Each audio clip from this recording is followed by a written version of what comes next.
अस्सलाम वालेकुम everyone, welcome to my channel. तो आज का हमारा टॉपिक है क्वांटाइज्ड एनर्जी। सबसे पहले मैं आपको क्वांटाइज का मतलब समझा दूंगी। अच्छा, मैंने क्वांटाइज का मतलब पहले कई दफा अपने पिछले लेक्चर्स में समझाया, लेकिन सिर्फ आप लोगों का कॉन्सेप्ट क्लियर करने के लिए मैं क्वांटाइज के मतलब को दोबारा समझा देती हूँ। आप कंसीडर करें हमारे पास बीच में न्यूक्लियस है। ये हमारे पास एक न्यूक्लियस है। ये मैंने पहला ऑर्बिट बनाया, दो बनाया, दूसरा बनाया, तीसरा भी बना दिया। ठीक है। अब जो पहले ऑर्बिट का रेडियस है न्यूक्लियस से वो है पड़ा r1, दूसरे ऑर्बिट का है 4r1, तीसरे ऑर्बिट का है 9r1। ठीक है। हम ऐसा नहीं कंसीडर कर सकते कि हम पहले और दूसरे के दरमियान अपना फर्जी एक ऑर्बिट बना दें और हम उसकी वैल्यू के रख दें 3r1। तो ऐसा नहीं हो सकता। मैं आपको मजीद डिटेल में समझा देती हूँ। सपोज करें हमारे पास ये पहला ऑर्बिट आ गया, ये दूसरा आ गया और ये तीसरा आ गया। ठीक है ना। एक इलेक्ट्रॉन पहले ऑर्बिट में बैठा हुआ है। अब ऐसा नहीं हो सकता कि इलेक्ट्रॉन कहे कि भाई मेरा दिल कर रहा है मैं बीच में एक ऑर्बिट बनाऊं और जंप करके उस ऑर्बिट में चला जाऊं।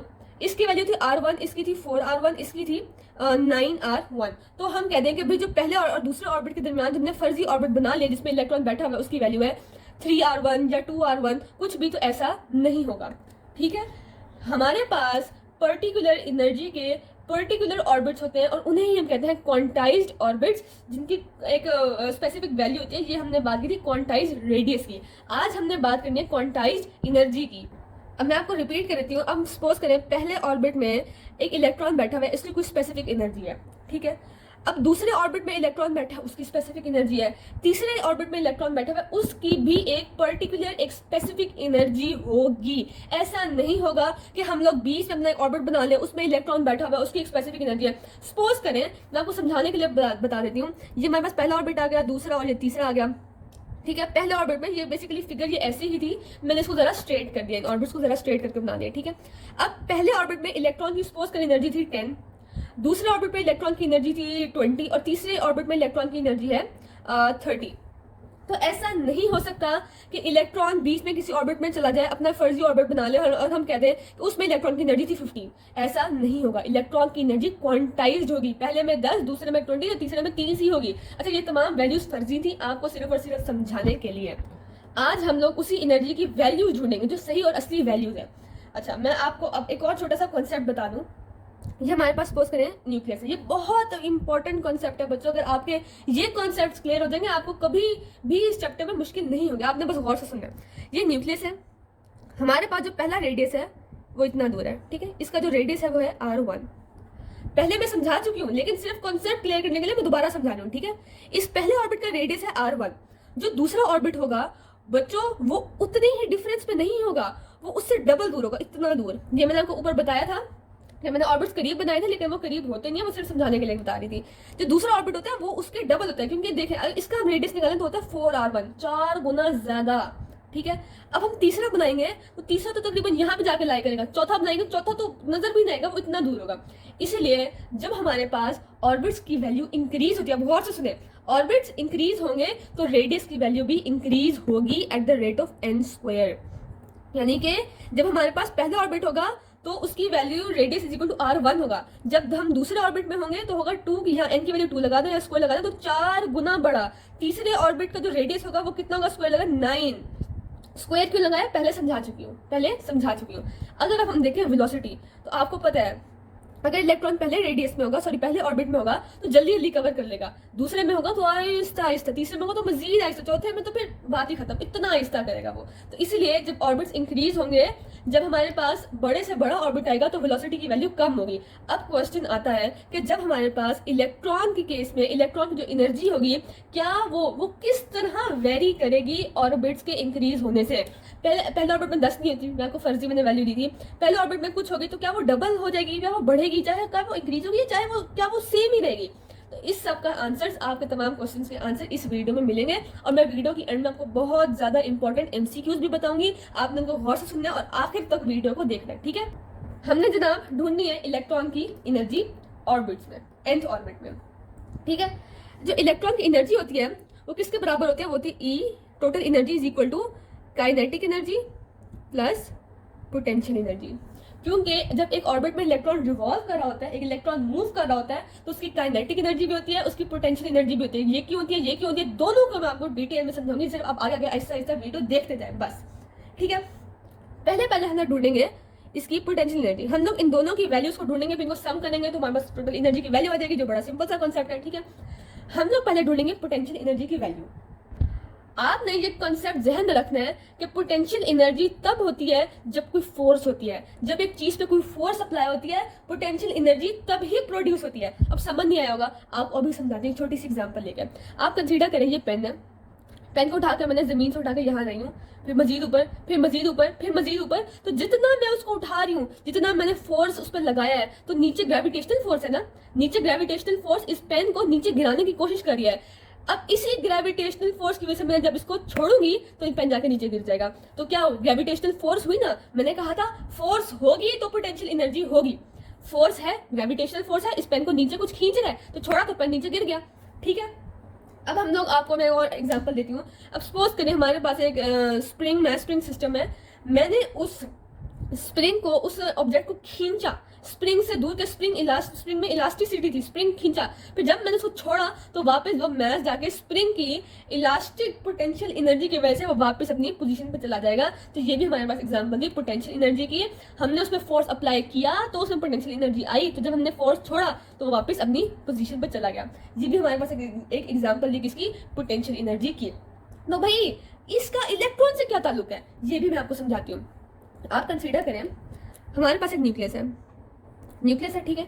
अब न्यूक्लियस का भी तो कोई फोर्स होता है ना, आपको पता है न्यूक्लियस भी क्या एग्जिस्ट करता है, सॉरी एक्सर्ट करता है, एक फोर्स एक्सर्ट करता है। वो कौन सी फोर्स होती है, electric force, electrostatic force exert करता है। सपोज करें इसकी फोर्स लगती है यहाँ तक, यानी कि इस एरिया में हम कोई भी चीज रखेंगे तो वो न्यूक्लियस उसको अट्रैक्ट कर लेगा, या न्यूक्लियस पर उसकी फोर्स लग जाएगी। ठीक है, इसके बाहर कुछ भी होगा तो न्यूक्लियस का उससे कोई सरोकार नहीं, क्योंकि न्यूक्लियस की फोर्स यहीं तक ही है, आप फर्ज कर लें। ठीक है, अब हमने क्या किया, हमने एक इलेक्ट्रॉन उठा के उसकी फील्ड में रख लिया और हमने जाके एक पॉजिटिव चार्ज भी इसकी फील्ड में रख लिया। अब क्या है, अब न्यूक्लियस की फोर्स लग रही है इलेक्ट्रॉन पे भी और इस पॉजिटिव चार्ज पे भी। ये पॉजिटिव एक दूसरे को रिपेल करेंगे तो ये क्या होगा, पॉजिटिव चार्ज बाहर की तरफ मूव करेगा, और ये पॉजिटिव और नेगेटिव एक दूसरे को अट्रैक्ट करेंगे तो ये इलेक्ट्रॉन क्या करेगा, मजीद न्यूक्लियस की तरफ मूव करेगा। तो एक ही रीजन में, एक ही फील्ड में दोनों चार्जेस पे मुख्तलिफ फोर्स लग रहा है। इलेक्ट्रॉन नेगेटिव था तो ये अट्रैक्ट हो रहा है, ये पॉजिटिव है, ये चार्ज पॉजिटिव है तो ये रिपेल होगा। तो इसी तरह एक ही फील्ड में एक ही न्यूक्लियस की इन दोनों पे मुख्तलिफ फोर्स लग रही है, एक फोर्स ऑफ अट्रैक्शन है, एक फोर्स ऑफ रिपल्जन है। ठीक है, अब इसका पोटेंशियल एनर्जी से क्या ताल्लुक, तो भाई न्यूक्लियस ने फोर्स लगाई, इसी फोर्स की वजह से इसके पास भी पोटेंशियल एनर्जी आई है, इसके पास भी पोटेंशियल एनर्जी आई है। अब फर्क एक चीज का है बच्चों, एक चीज का, इलेक्ट्रॉन की जो पोटेंशियल एनर्जी होगी वो होगी नेगेटिव, और जो इस चार्ज की, पॉजिटिव चार्ज की पोटेंशियल एनर्जी होगी वो होगी पॉजिटिव। अब क्वेश्चन, इसकी नेगेटिव क्यों, इसकी पॉजिटिव क्यों? क्योंकि इसका आंसर ये है कि इलेक्ट्रॉन न्यूक्लियस की फील्ड में बाउंड है। देखे ना, इस पे फोर्स लगी तो उल्टा ये फोर्स इस फील्ड के मजीद अंदर, और इस पे फोर्स लगी तो उल्टा ये फील्ड के मजीद बाहर। ये बाउंडेड नहीं है, चार्ज बाउंडेड नहीं है, वो इस फील्ड से बाहर भी मूव कर सकते। देखो वो तो जा ही बाहर है ना, इसकी फोर्स इसको रिपल्सिव फोर्स लग रही है, इसलिए इसकी जो पोटेंशियल एनर्जी होगी वो पॉजिटिव होगी और इलेक्ट्रॉन की नेगेटिव होगी, क्योंकि ये बाउंडेड है। इलेक्ट्रॉन को ये चार्ज, इस चार्ज ने इस इलेक्ट्रॉन को बाउंड किया हुआ है, सॉरी ये इस इलेक्ट्रॉन को इस न्यूक्लियस ने बाउंड किया हुआ है। अच्छा, अब हमारा आता है मेजर कंसर्न। हम लोग जो हमारा मेजर कंसर्न है वो किसके साथ है, वो है इलेक्ट्रॉन के साथ। अब ये कंसीडर करें, ये न्यूक्लियस है, ये एक ऑर्बिट है, पहला ऑर्बिट की हम लोग बात कर लेते हैं, इसमें इलेक्ट्रॉन बैठा हुआ है। अब इस इलेक्ट्रॉन का, सॉरी इस ऑर्बिट का यहाँ से लेकर यहाँ तक जो रेडियस है वो है r। ठीक है, ये एक पर्टिकुलर वेलोसिटी से मूव करता है, और ये ऑर्बिट पहला है, इसलिए हम लोग n की वैल्यू क्या कंसीडर कर लेते हैं, 1 कंसीडर करते हैं। अब हमारे पास, मैंने पहले कहा था, सबसे पहले हम लोग कैलकुलेट करेंगे पोटेंशियल एनर्जी, और जो पोटेंशियल एनर्जी है वो इसके बराबर है। पहली बात तो ये इलेक्ट्रॉन की क्या थी, नेगेटिव थी, मैंने अभी समझाया, क्योंकि इलेक्ट्रॉन क्या है, बाउंड है। दूसरी बात, पहली तो चले नेगेटिव लग गया, अब पोटेंशियल एनर्जी किसके बराबर है, potential energy is equal to the negative of work done. अब वर्क डन ही हमने क्यों लिया बच्चों, आप ये बात ध्यान में रखो, मैंने आपको बताया था कि ये पेन है, इसमें मैंने वर्क किया, पोटेंशियल एनर्जी होती है फोर्स की वजह से होती है, और मैंने इस पे वर्क किया है। मैंने एक वर्क करके इस पेन को यहाँ से लेकर यहाँ तक ऊपर तक उठाया, इस पे ग्रेविटेशनल फोर्स नीचे की तरफ लग रही है, जब मैंने छोड़ा तो वो क्या हो गया, पेन नीचे गिर गया। तो इस केस में यहाँ पर भी क्या हो रहा है, इस पे एक वर्क लग रही है।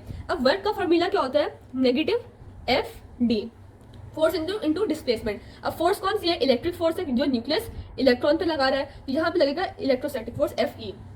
ऑलराइट, अब हमारे पास जो इस फोर्स की वैल्यू होती है, आप लोगों को पता है, वो होती है नेगेटिव, सॉरी ये तो नेगेटिव पहले लगना था, इसकी वैल्यू होती है k Q1 Q2 over r square. R के साथ हम लोग एन लगा लेंगे क्योंकि हम लोग बात करें nth ऑर्बिट की, जहाँ पे एन 1 हो सकता है, 2, 3, 4, 5 कुछ भी हो सकता है। इस केस में हमने 1 लिया है, इस बात को खैर आप छोड़ दें। यहाँ पे आर कुछ भी हो सकता है, यानी कि रेडियस किसी भी ऑर्बिट का, पहले दूसरे तीसरे किसी भी ऑर्बिट का। और जो डी होता है बेसिकली वो होता है डिस्टेंस। अब डिस्टेंस को हम लोग एज अ रेडियस भी कंसीडर कर सकते हैं, सॉरी रेडियस भी कंसीडर कर सकते हैं। और इस रेडियस की जो वैल्यू होती है वो होती है एन।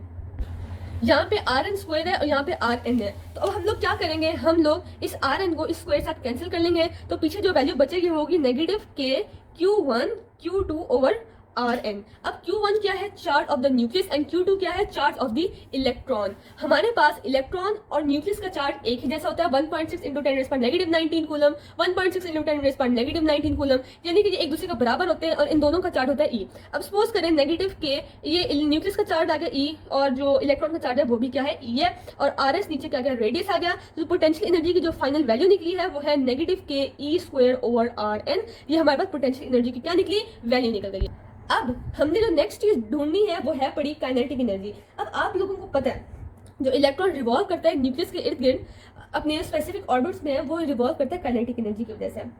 ठीक है, जो रिवॉल्विंग प्रोसेस होता है वो होता है काइनेटिक एनर्जी की वजह से। अब कौन सी चीज है जो, सपोज करें ये हमने न्यूक्लियस लिया, पहला ऑर्बिट है जिसमें इलेक्ट्रॉन बैठा हुआ है, अब रिवॉल्व कर रहा है काइनेटिक एनर्जी की वजह से। अब आपसे क्वेश्चन है वो कौन सी फोर्स है जिसकी वजह से न्यूक्लियस ने इलेक्ट्रॉन को बाउंड किया हुआ है। तो बेसिकली वो इलेक्ट्रिक फोर्स है जो Fe के बराबर होती है, मैंने आपको पहले ही बताया था।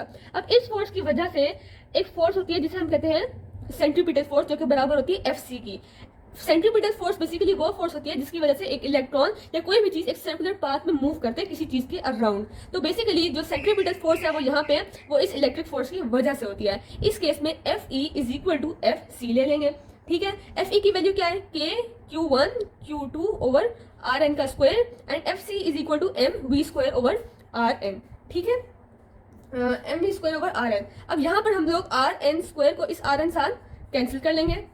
ठीक है, तो पीछे क्या बचा, K, और जो Q1 Q2 है इस केस में भी हम लोग ले लेंगे E, और E तो इसके लिए हम लोग E स्क्वायर भी डायरेक्ट लिख सकते हैं, कोई इशू की बात नहीं है। यहाँ पे आर एन आ गया, पीछे बचा mv स्क्वायर। अब हमारे एक मैथ का रूल पता है, आई होप सो आप लोग भूले नहीं होंगे, कि भाई यहाँ दोनों तरफ इज इक्वल टू है, दोनों बराबर है। अगर हम यहाँ पे 1 लिखें, यहाँ पे 1 लिखें, कोई इशू नहीं, यहाँ पे 2 लिखें, 2 लिखें, कोई इशू नहीं, क्योंकि वापस में कैंसिल हो जाएंगे, वैल्यू तो फिर भी एक ही रहेगी। तो इस केस में हम लोग 1/2 k e square over are N लिख लेते हैं, और इधर भी 1/2 mv स्क्वायर लिख लेते हैं। अब कोई इशू नहीं, दोनों कैंसिल भी हो जाएंगे बाद में, तो कोई फर्क की बात नहीं है, क्योंकि पीछे वही वैल्यू ही रहेगी। अब हमारा अगला जो क्वेश्चन है वो ये है कि जो इसकी वैल्यू किसके बराबर है, भाई ये तो बराबर है काइनेटिक एनर्जी की, और हमें ढूंढना क्या था, हमें काइनेटिक एनर्जी ही तो ढूंढनी थी। अच्छा, मैं यही लिख लेती हूँ ताकि आप लोगों को कंफ्यूजन ना हो। Kinetic energy is equal to 1/2 k e square over are n. तो भाई काइनेटिक एनर्जी की वैल्यू निकली कि नहीं निकली, बिल्कुल निकल गई। अब हम क्या करेंगे, हम लोग काइनेटिक एनर्जी की वैल्यू को और पोटेंशियल एनर्जी की वैल्यू को एनर्जी के फॉर्मूला में पुट कर लेंगे। ये एनर्जी है, total energy is equal to potential energy plus kinetic energy. ठीक है, पोटेंशियल एनर्जी हमारे पास कौन सी थी, पोटेंशियल एनर्जी का फॉर्मूला हमारे पास क्या था, नेगेटिव के e square over are n, और जो काइनेटिक एनर्जी की हमारे पास वैल्यू निकली थी वो क्या थी, 1/2 k e square over are N. अब आप लोगों ने क्या करना है यहाँ पे, चले आप लोगों को थोड़ा सा मैं कंफ्यूज नहीं करती, मैं इसकी वैल्यू को पहले लिख लेती हूँ, 1/2 k e square over are N, या नेगेटिव के e square over are N. ठीक है, हमने ये वाली वैल्यू लिख ली। अब हम क्या करेंगे, के e square over are N को कॉमन ले लेंगे। जब हम कॉमन ले लेंगे तो के e square over are N लिखा, और यहाँ पे हम लिखेंगे 1/2 -1। ऑलराइट, हमारे पास की ये वाली वैल्यू आ जाएगी। अब जब इनको हम लोग 1/2 -1 करेंगे तो हमारे पास जो आंसर निकलेगा वो होगा k e square over are n, और यहाँ पे हम लोग लिख लेंगे -1/2 को। So total energy is equal to -1/2 k e square over are n. तो ये हमारे पास वैल्यू निकल आई किसकी, एनर्जी की। अभी नहीं निकली, ये अभी तो असली गेम शुरू हुई है। अब इसका क्या मतलब है, आपको पता है के की वैल्यू कांस्टेंट है कि नहीं है, ये कंफ्यूज होने का, ये ई स्क्वायर है, ये स्क्वायर 2 लिखा हुआ है। के की वैल्यू कांस्टेंट, ई की वैल्यू कांस्टेंट किसकी वैल्यू नहीं है, आर एन की वैल्यू कांस्टेंट नहीं है, रेडियस की वैल्यू कांस्टेंट नहीं होती है। अब रेडियस की वैल्यू क्या होती है, हम आगे जरा लिख लेते हैं, एनर्जी इज इक्वल टू 1/2 के की वैल्यू कांस्टेंट, ई स्क्वायर की वैल्यू कांस्टेंट। अब आर एन की वैल्यू क्या होती है, पीछे आपको बता चुकी हूँ, पिछले लेक्चर में पढ़ा चुकी हूँ। इसकी वैल्यू होती है n square h square over 4 pi square m k e का स्क्वायर। ठीक है, अब हम इस वाली वैल्यू को क्या कर लेते हैं, ऊपर लिख लेते हैं, कोई इशू की बात नहीं, रूल है ऐसे लिखना पड़ता है। ठीक है, energy is equal to 1/2 ke square 4 pi square m ke square over n square and h का क्या आ गया, स्क्वायर आ गया। अब हमारे पास कौन सी चीज कैंसिल हो रही है, बेसिकली ये ऐसे है 1 ओवर यहाँ पे, आपको यहाँ पे लिख लेती हूँ 2, बेसिकली 1 और ये सारी वैल्यू ऊपर आ गई, ये 2 का ये नीचे आ गया। अब कौन सी चीज कैंसिल आउट हो रही है, ये 2 और ये 4, यहाँ पे 2 बच गया और कुछ भी कैंसिल नहीं हो रहा। लिख लेते हैं इसको, एनर्जी इज इक्वल टू, अच्छा एन की वैल्यू को हम लोग साइड पे रख लेते हैं क्योंकि इस सब में भी सिर्फ एन की वैल्यू जो कांस्टेंट नहीं है, 1 over n square is equal to k e का स्क्वायर, ठीक है, 2 pi square m k e square over H square. अब आप देखें के 2 दफा आ रहा है, ई का स्क्वायर भी 2 दफा आ रहा है, तो हम इसको जरा शॉर्ट फॉर्म में लिख लेते हैं, e is equal to 1 over n square into k square, ये ई 4 आ गया, 2 pi square and m over h का स्क्वायर। इन सब की वैल्यू कांस्टेंट है, जब कांस्टेंट है तो इसका मतलब इनकी पर्टिकुलर वैल्यू भी होगी। के की वैल्यू होती है 9 इंटू 10 पर 9। मैं आपको करवा नहीं रही फुल, क्योंकि फुल करना भी नहीं है, या आपका कॉन्सेप्ट क्लियर करने के लिए बता रही हूँ। के की वैल्यू होती है 9 इंटू 10 पर 9, ई की वैल्यू होती है 1.6 इंटू 10 पर नेगेटिव 19, पाई की 3.142, एम की होती है 9.1 इंटू 10 पर नेगेटिव 13, और जो 31 सॉरी, और जो एच होता है वो प्लैंक्स कांस्टेंट होता है जिसकी वैल्यू होती है 6.64 टू 10 रेज़ पर नेगेटिव 34। जब हम इन सब की वैल्यू को पुट करेंगे तो एक स्पेसिफिक वैल्यू आ जाएगी, और वो कौन सी होगी, 1 over n square into 13.6 electron volt. इसकी क्या गई, वैल्यू आ गई। एन की कोई वैल्यू नहीं है इस केस में, क्योंकि एन की वैल्यू अल्टर करती है, चेंज होती है। एन की वैल्यू क्या होती है, एन की वैल्यू होती है ऑर्बिट की वैल्यू, और एनर्जी में और हम किसी भी ऑर्बिट में मौजूद इलेक्ट्रॉन की एनर्जी को ढूंढ सकते हैं, इसलिए n1 भी हो सकता है, 2 भी हो सकता है, 3 4 5 6 7 इन्फिनिटी भी हो सकता है। ऑलराइट बच्चों, हम लोग एनर्जी कैलकुलेट कर रहे थे एक इलेक्ट्रॉन की किसी भी ऑर्बिट में। किसी भी ऑर्बिट को हम लोग नाम देते हैं nth ऑर्बिट का। n की वैल्यू 1 हो सकती है, 2 3 4 5 6 7 कुछ भी हो सकती है, इन्फिनिटी भी हो सकती है। अब हम लोग एनर्जी को वेरियस ऑर्बिट में कलेक्ट करेंगे, सॉरी फाइंड आउट करेंगे। ठीक है, हमने कहा energy is equal to 1 over n square negative, sorry bracket लगाकर नेगेटिव 13.6 इलेक्ट्रॉन वोल्ट लगा देंगे। अच्छा, पीछे जो मैंने सारे कांस्टेंट्स की वैल्यू निकाली थी उनसे पीछे भी नेगेटिव लगेगा, क्योंकि नेगेटिव तो लगना ही है। मैंने आपको ऑलरेडी समझाया था कि इलेक्ट्रॉन की जो पोटेंशियल एनर्जी होती है वो नेगेटिव होती है। ठीक है, अब हम आगे बात करते हैं। Where n is the orbit number, orbit number कुछ भी हो सकते हैं। इस केस में देखें, ये ऑर्बिट पहला है तो इस केस में एन की वैल्यू 1 है, ये दूसरा ऑर्बिट है तो एन की वैल्यू 2 है, ये तीसरा है तो एन की वैल्यू क्या आ गई, एन की वैल्यू 3 आ गई। ऑलराइट, अब हम कहते हैं कि एक इलेक्ट्रॉन भाई बैठा है पहले इलेक्ट्रॉन में, सॉरी पहले ऑर्बिट में, ये क्या है n1, पहले ऑर्बिट में इसकी एनर्जी ढूंढनी है। तो इस केस में जो एनर्जी होगी उसको फाइंड करने के लिए हम लोग n की वैल्यू में लगाएंगे 1। अब 1 over n square is into negative 13.6 electron volt. 1 लगाएंगे तो 1 का स्क्वायर 1 होती है, 1 से 1 कैंसिल, सो 1 इंटू नेगेटिव 13.6 इलेक्ट्रॉन वोल्ट। तो पहली जो एनर्जी थी, तो जो पहले ऑर्बिट में इलेक्ट्रॉन की एनर्जी थी वो कितनी है, 13.6 इलेक्ट्रॉन वोल्ट, और ये हम इसको नेगेटिव में लेंगे। ऑलराइट, अब हम बात करते हैं कि एक इलेक्ट्रॉन है जनाब, वो बैठा हुआ है सेकंड ऑर्बिट में। हमें बताएं कि सेकंड ऑर्बिट में इलेक्ट्रॉन की एनर्जी क्या होगी। तो इस केस में हम एन के साथ लगा देंगे 2, जब 2 का स्क्वायर लेंगे तो होगा 4, इसको से डिवाइड करेंगे तो नेगेटिव 3.40 इलेक्ट्रॉन वोल्ट एनर्जी आएगी। बहुत ही ज्यादा इंपॉर्टेंट एमसीक्यूज हैं, आपने इनको बिल्कुल भी इग्नोर नहीं करना। अब हम बात करते हैं थर्ड ऑर्बिट की। थर्ड ऑर्बिट के केस में हम लोग एनर्जी की वैल्यू इस तरह कैलकुलेट करेंगे कि हम लोग n के साथ लगा लेंगे 3, जब n में हम 3 लगाएंगे, 3 का स्क्वायर होता है 9, नेगेटिव 13.6 ओवर 9 जब करेंगे तो नेगेटिव 1.15 इलेक्ट्रॉन वोल्ट एनर्जी लगेगी। फोर्थ ऑर्बिट के केस में हम लोग n की वैल्यू 4 लगाएंगे, फिफ्थ में 5 लगाएंगे। अब हमारे पास आते हैं इन्फिनिटी में, कि भाई हमारे पास ये एटम है बहुत दूर, कहीं हमारे पास इन्फिनिटी लाई गई थी, सपोज करें यहाँ पे इन्फिनिटी है, बहुत दूर है, कंसीडर कर लें। तो यहाँ पर इलेक्ट्रॉन की वैल्यू क्या होगी, तो इलेक्ट्रॉन की एनर्जी होगी इन्फिनिटी में 0 के बराबर। ठीक है, सपोज करें ये इन्फिनाइट ऑर्बिट ये वाला है, यहाँ पर इलेक्ट्रॉन बैठा हुआ है, वो कह रहे हैं इन्फिनाइट ऑर्बिट में इलेक्ट्रॉन की एनर्जी होगी वो होगी 0 के बराबर। इसका मतलब ये है कि न्यूक्लियस की इलेक्ट्रॉन में कोई फोर्स नहीं लगेगा और इलेक्ट्रॉन आज़ाद होगा। इलेक्ट्रॉन क्या होगा, आज़ाद होगा। अब अगर आप लोग जनरल एक कंपैरिजन देखें तो मैंने तमाम एनर्जीज की वैल्यू किससे शो की हुई है, मैंने शो की है एक रेड ब्रैकेट से। ये देखें, ये पहले ऑर्बिट में ये थी, दूसरे में ये, तीसरे में ये, चौथे में, पांचवें में और इन्फिनिटी में। अब आप ये तमाम एनर्जीज आ गई है, पहले में, दूसरे, तीसरे, चौथे, पांचवें, छठे। अब आप लोगों के जहन में जो बात आ रही है वो यही है कि जो इलेक्ट्रॉन की एनर्जी है कि जब ऑर्बिट जितना बड़ा होगा वो क्या होगी, इतनी कम होती जाएगी।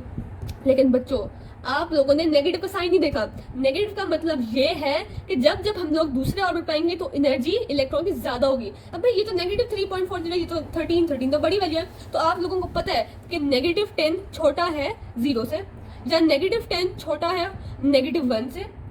पता है आपको, ये मुझे समझाने की तो जरूरत ही नहीं थी, लेकिन मैं आपको फिर भी बता रही हूँ कि नेगेटिव 10 छोटा नेगेटिव 1 से। तो इस केस में नेगेटिव 13.6 की वैल्यू कम है नेगेटिव 3.40 से। उसी तरह सबसे बड़ी वैल्यू इनमें किसकी है? इनमें सबसे बड़ी वैल्यू है 0 की।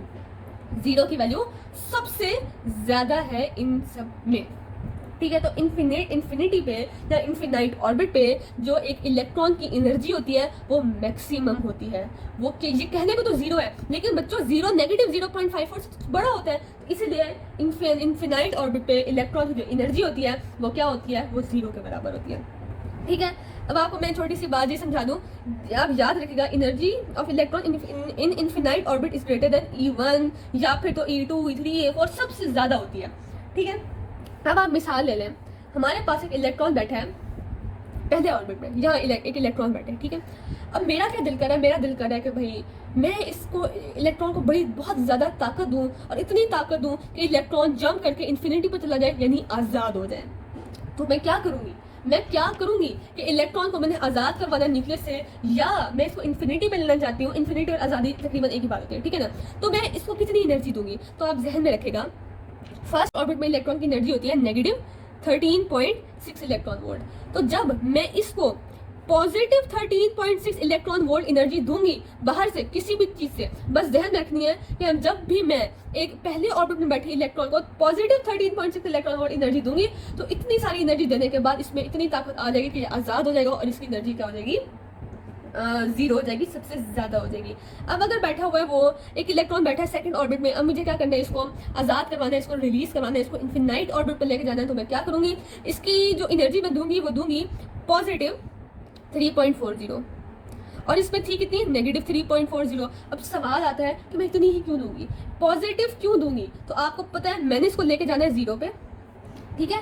मैंने इसको लेके जाना है 0 पे, तो मैं इसके अंदर नेगेटिव 3.40 के अंदर जब मैं ऐड करूंगी पॉजिटिव 3.40, तो क्या हो जाएगा? प्लस और माइनस का जाएगा, कैंसिल हो जाएगा, और वैल्यू आएगी 0 की।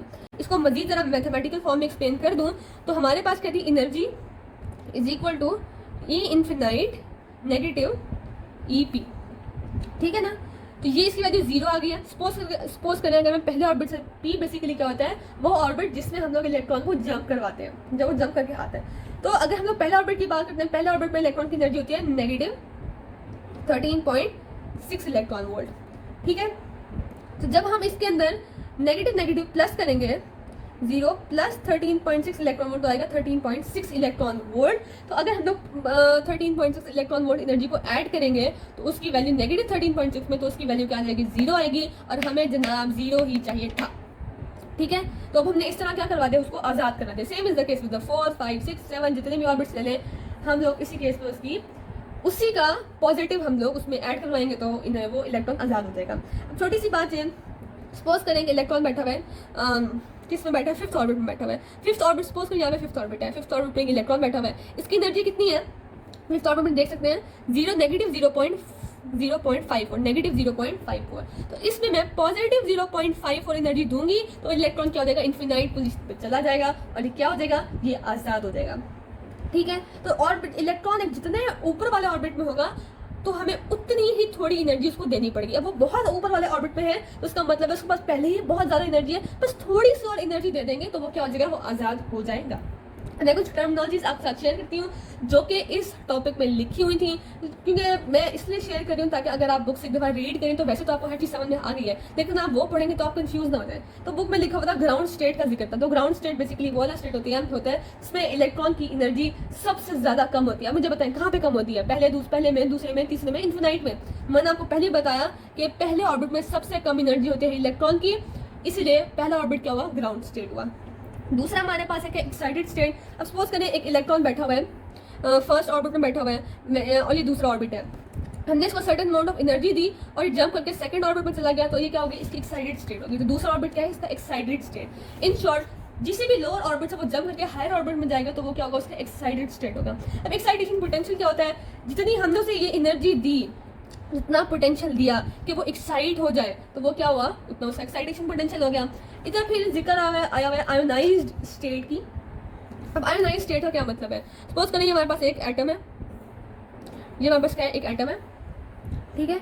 यहाँ पर एक इलेक्ट्रॉन बैठा हुआ है पहले ऑर्बिट में, मैंने इसको इतनी एनर्जी दी है, इतना ज़्यादा पोटेंशियल दिया है कि क्या हो गया, ये इन्फिनाइट स्टेट पे चला गया, बहुत दूर चला गया। इलेक्ट्रॉन, इस एटम ने इस इलेक्ट्रॉन को लूज कर दिया, वो इलेक्ट्रॉन चला गया, तो इस एटम के पास एक +1 चार्ज आ जाएगा। इलेक्ट्रॉन की कमी हुई तो +1 चार्ज आ जाएगा, तो इसे हम कहते हैं आयोनाइज्ड स्टेट। और जितनी मैंने उसको पोटेंशियल दिया कि वो इलेक्ट्रॉन इन्फिनाइट स्टेट पे उससे दूर चला जाए, तो वो क्या हो गया, आयोनाइजेशन पोटेंशियल हो गया। और जो मैंने आपको इंपॉर्टेंट एमसीक्यूज का मैंने जिक्र किया था वो ये था कि अमूमन आता है कि what is the ratio between the value of potential energy over kinetic energy. तो बच्चों आप लोग खुद भी ढूंढ सकते हो कि मैंने आपको पोटेंशियल एनर्जी की कौन सी वैल्यू लिखाई थी, मैं आपको दिखाती हूँ। ये मैंने आपको पोटेंशियल एनर्जी की वैल्यू लिखवाई थी, और इसके अलावा मैंने आपको काइनेटिक एनर्जी की वैल्यू भी लिखवाई थी। कहाँ गई वो, चले यहाँ देख लें, दोनों की वैल्यू है। ये काइनेटिक एनर्जी की वैल्यू है, ये पोटेंशियल एनर्जी की वैल्यू है। अमूमन क्या बहुत दफ़ा ये पोटेंशियल एनर्जी में नेगेटिव भी आता है, बहुत दफ़ा ये सवाल किया जाता है कि what is the ratio of potential energy to kinetic energy. तो बच्चों सिंपल सी बात है, आपने ऊपर लिखना है पोटेंशियल एनर्जी को, इसको नीचे लिखना है काइनेटिक एनर्जी को, तो आप लोग इसको डिवाइड करोगे तो आपके पास इसका रेशो आ जाएगा। या वो रेशो इसका भी पूछ लेते हैं कि what is the ratio kinetic energy to potential energy, तो आपने काइनेटिक एनर्जी को ऊपर और पोटेंशियल एनर्जी को नीचे लिखना होता है। ये आपकी असाइनमेंट है कि आपने खुद इसको लिखना है और जज करना है, और आपने इसकी वैल्यू निकालनी है, और वैल्यू जो भी निकले मुझे कमेंट कर दीजिएगा, मैं आपको फौरन रिप्लाई कर दूंगी कि सही है कि गलत है, या तो आप इंटरनेट से भी देख सकते हैं। तो ये आपकी छोटी सी असाइनमेंट है कि आपने इस एमसीक्यू को अपनी प्रैक्टिस के लिए खुद ही हल करना है। इसके अलावा टोटल एनर्जी के साथ भी रेशो पूछ सकते हैं किसी का भी, तो आपने गौर से स्टेटमेंट को पढ़ना है और उसका जवाब सोचना है, देना है। और इसके अलावा मेरी इस यूट्यूब चैनल पे ना सिर्फ फिजिक्स के बल्कि बायो, इंग्लिश, उर्दू, बहुत सारे आपकी एक इम्पॉर्टेंट लेक्चर्स अपलोड हैं। बायो के भी बहुत अच्छे लेक्चर्स अपलोड हो रहे हैं। इसके अलावा उर्दू के जितने भी मजमून हैं उनके तमाम हवाले दिए हुए हैं, इंग्लिश के एसेस दिए हुए हैं, मिस्टर चिप्स के बहुत अच्छे नोट्स दिए हुए हैं। अगर आप उन नोट्स को पढ़ लें तो आपको बहुत ईजी हो जाएगा। And please subscribe my channel, and thank you so much for watching my video. अल्लाह हाफिज़।